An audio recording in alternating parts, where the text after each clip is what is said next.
Bom dia, hoje eu vou falar sobre esse crítico, Roberto Schwartz, e esse texto, Cultura e Política. Eu vi a página no Facebook do Roberto, é um discípulo do Antônio Cândido. Eu vou falar brevemente, porque esse assunto eu estudei. Sou um admirador da Tropicália, do trabalho de crítica literária do Roberto. Então, Roberto Schwartz inicia como sociólogo e depois torna-se crítico literário sobre a influência do Antônio Cândido, e ele passa também a frankfurtiano, ele segue a escola de Frankfurt, e também Georg Lukács, que é um cara que privilegia o romance realista, o realismo social, não é? Condena a vanguarda, condena Joyce e Kafka. O Roberto Schwartz celebrizou-se por um ensaio por Machado de Assis, não é?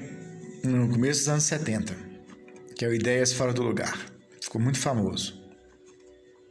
Ele parte do seguinte pressuposto: no Brasil, no século XIX, no tempo do Machado de Assis, existia a escravidão, e como é que estava iniciando o capitalismo ali na época do Mauá e tudo, no Barão de Mauá. Como é que pode existir capitalismo e escravidão? Essa contradição. Como é que pode existir o liberalismo, as ideias liberais no Brasil convivendo com a escravidão? As ideias liberais deveriam viver junto com o trabalho livre assalariado. Então o Brasil tinha um império, mas tinha um parlamento, onde existiam pessoas liberais que faziam discursos em cima desse ideário da Revolução Francesa, do Iluminismo. Como ele pensa, mas como elas poderiam ser liberais se ainda existia o escravismo?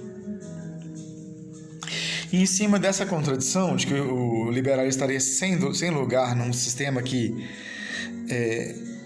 exigiria o escravismo, que é algo mais atrasado, que é algo pré-liberal, ele acredita que essas contradições determinam a forma literária em que está escrito a obra machadiana, em especial a obra do Machado Maduro. Memórias Póstumas de Brás Cubas, Quincas Borba, Memorial de Aires, aquela fase final do Machado, que o Machado é mais crítico. Então, o que é, digamos assim, um achado que ele, em parte, revolucionou? Ou pelo menos que ele é tido como um revolucionário. Se ele fala, olha, no Memórias Póstumas você tem que ver o personagem Brás Cubas como alguém que condena a sua classe social, que denuncia a elite brasileira. Ele não é alguém que está dando um manual de bons costumes, e ele não está sendo um crítico.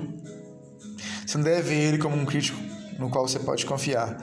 É alguém que está simbolizando uma classe que está ali para ser ridicularizada, que é a classe dominante brasileira. Vamos trazer também as críticas. Maria Silvia Carvalho Franco, que parece também uma inspiradora do vídeo Cultura e Política, que está no YouTube, que é indicado pela página Roberto Schwartz no Facebook. O vídeo é interessante porque atualiza as ideias a ideia de conciliação de classe para o governo do PT, mas não traz que obras de arte seriam analisáveis e trariam isso, né? É difícil. A gente ainda analisa Glauber, Zé Celso, Caetano. Então, no final dos anos 70, o Roberto Schwartz volta para o Brasil, depois de um período estudando nos Estados Unidos, um longo período estudando nos Estados Unidos e Europa e França, né? E ele publica esse livro aqui, nesse final dos anos 70, e o artigo já tinha sido lançado na revista Da Moderna, revista da Simone de Beauvoir e do Sartre, no final dos anos 60. Então ele é recolhido aqui nessa coletânea Pai de Família e Outros Estudos. E, em suma, a crítica que o Roberto faz ao Glauber, ao Zé Celso e ao Caetano, ele fala que o Terra em Transe e o Caetano estariam atrasados se não conhecer as teorias da USP. Em suma, é isso. Eles não teriam tanta expectativa em conciliações de classe e no populismo do Jango. Quanto ao Zé Celso, ele fala que a solução que o Zé Celso dá em relação à Arena contra Tiradentes é de solução, mas o Zé Celso não teria uma outra proposta. Então ele fala que quando acaba a crença no populismo, quer dizer, no reformismo, o Zé Celso passa para a contracultura no sentido de agredir o espectador. Quer dizer, o Roberto Vaz se horroriza tanto quanto o Nelson Rodrigues, quando que vai ao espetáculo do Zé Celso e fala que ali tinha uma carne espirrando sangue no olho da Granfina e tal. E outra coisa que irrita muito o Roberto Vaz é essa questão dos atores tocarem fisicamente a plateia. Ele acha que é um desespero diante do colapso do populismo, do colapso do governo João Goulart e da situação que passa a acontecer, em que existe a alternativa do desbunde, da contracultura, de aderir à ideologia da ditadura militar ou fazer parte da esquerda revolucionária que fazia a luta armada. Essas três opções naquele momento. As três ele não considera tão bacanas, né? O que ele propõe mais seria estudar na universidade, Torre de Marfim. Tem essa proposta que fica assim, subsumida e oculta ali. Então tudo... Não existe leitura dos textos do Schwartz sem algumas ambiguidades, algumas duplicidades. Dá muita margem para discussão. Eu tentei escrever um artigo como se fosse esse, assim, cultura política dos anos 80 e 90, mas é muito difícil, porque todo quadro artístico ali é difícil a gente remontar que obras seriam tão claras ali para interpretar a sociedade, quanto que obras de arte seriam nodais, fundamentais para interpretar os anos 80 e 90, como foi o disco Manifesto Tropicália lá do Caetano e do Gil, daquele grupo. Terra em Transe, para os anos 60. O Rei da Vela para 68, para os anos 60 também, aquela adaptação do Oswald, que marcou a época.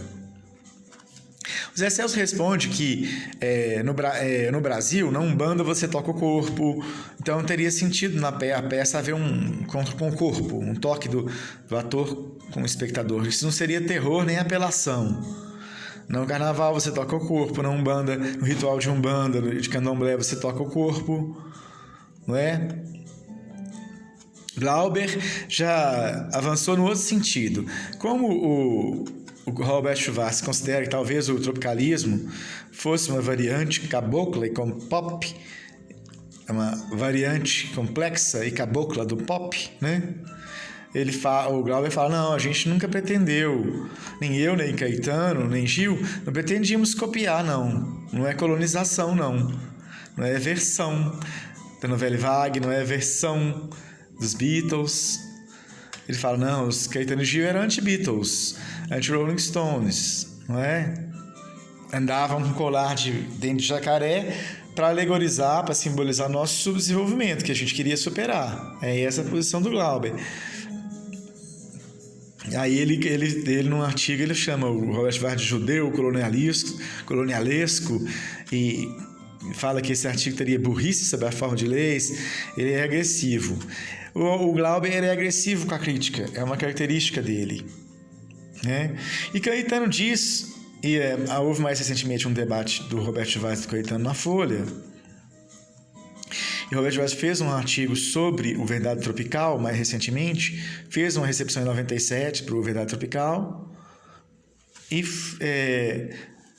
mas assim, é algo mais humorístico, né? Ele fala...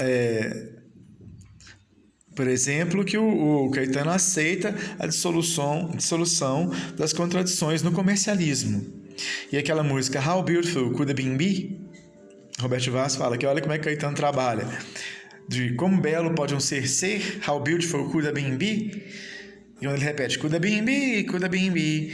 Aproxima do Could Have Been Be, o verdadeiro Beautiful vira o Could Have Been Be. Então a interpretação humorística que o Roberto Vaz faz uma música do Caetano. Então, Roberto Vaz é um fã de Caetano. Desde os anos 60 ele presta atenção, debate, tem vários ensaios dele em que ele cita o Caetano. Já Caetano não gosta tanto de marxismo. Caetano associa marxismo com Pol Pot, os massacres da Pol Pot, as paradas militares fascistas na Coreia do Norte. Tem uma visão mais rasa, sem entender que nem todo marxismo tem que ser discutido em referência a esse projeto revolucionário. Né? Embora seja importante mesmo, é realmente uma questão boa. Você dissociar, como você dissocia o marxismo do projeto revolucionário, né? Então, bacana, eu acho muito instigante Roberto Schwartz, a gente tem que continuar lendo. Eu deixo a crítica da Maria Silvia Carvalho Franco ao Ideias Fora do Lugar. Ela fala: ideias liberais existem onde existem os homens livres, ideias liberais. Então, o liberalismo não estaria fora do lugar no Brasil, não é? Então, bom dia, amigos.